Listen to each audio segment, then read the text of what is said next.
almost 1 year na kasi ako wala sa work ko as a freelancer, then wala akong idea about closing BIR registration.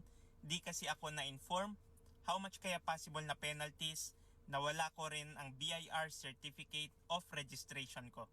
Pag-usapan naman natin ang BIR closure as a freelancer. Pag nag-stop na po tayo ng freelancing, kailangan po mag-close natin properly ang BIR registration natin, dahil kung hindi po, kailangan pa rin nating mag-file every quarter ng ITR. Whether may income tayo or wala, hanggang hindi po close ang BIR registration natin, sa system ni BIR, open pa rin po yan, kailangan nating mag-file ng ITR. Kapag magpa-process na po tayo ng closure kay BIR, ang BIR form po ay BIR Form 1905, Application for Closure. Lahat po ng hindi natin na-file, mayroon po yung compromise penalty na 1,000 pag zero filing. So, ayun po, ma-estimate mo na yung penalty mo. Or upon nag-start ka na ng process, bibigyan ka po ni BIR lahat ng tax returns, case monitoring report po, nandoon lahat nung hindi mo na-comply. So, lahat po yon ifa-file mo pa rin, pero babayaran mo po lahat ng penalty para po masettle yon. Hahanapin din po ni BIR ang original BIR Certificate of Registration. Kapag nawala po yan, may penalty po yan, usually 1,000. Pati po yung hindi nagamit na invoice, kailangan din po i-surrender kay BIR for destruction. Kung wala po yun, kung nawala, may penalty din po yun. Pati po yung BIR signage, yung color green, yung must issue invoice signage natin, hahanapin din po yan ni BIR. Pag nawala po yan, may penalty din po yun.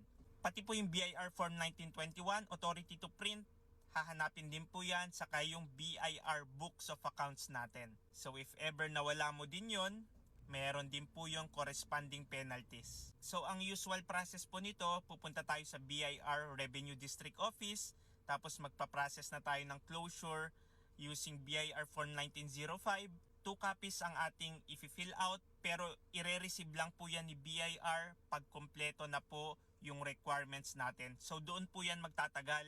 Yung sa open cases, isa-settle natin kung meron. Kapag okay na lahat ng requirements natin, tapos yung mga open cases natin na settle na, dyan pa lang po i-receive ni BIR officer yung ating BIR Form 1905. Kapag na-receive na po yung BIR Form 1905, pag active po or updated yung email natin sa BIR system, mare-receive din po natin yung automated email ni BIR na nag-stop na po yung tax types natin, meaning hindi na natin kailangan i-file yung mga nasa BIR Certificate of Registration natin. Or pwede mo rin i-confirm kay BIR officer hanggang anong tax return po ba yung ifa-file ko habang pinaprocess ko po itong BIR closure ko. And then ang pinaka-importanting document yung ibibigay sa atin para masabi nating close na properly ang registration natin kay BIR ay ang BIR Form 2320, Certificate of No Outstanding Tax Liability. Based on our experience, case by case per RDO, may ibang RDO 2 months, nare-release na po, may iba naman umaabot ng 6 months. So depende po sa RDO at mag-follow up na lang po tayo. Another question related dito, paano po kung napakalaki yung penalty, maraming open cases. So depende po yan kung kaya mong isettle agad.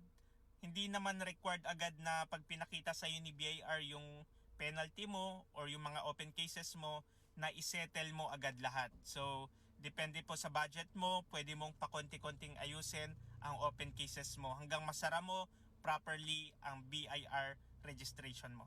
My name is George. I'm a freelancer's tax advisor at GA Consulting. What we do is we are empowering online freelancers through simple and stress-free tax compliance. Kapag may question ka regarding BIR registration, BIR closure, or BIR tax compliance, as a freelancer, comment mo lang yan at sasagutin ko yan. You are a freelancer at meron kang concern or question regarding freelancers BIR registration and freelancers tax compliance, comment mo lang yan at sasagutin ko yan.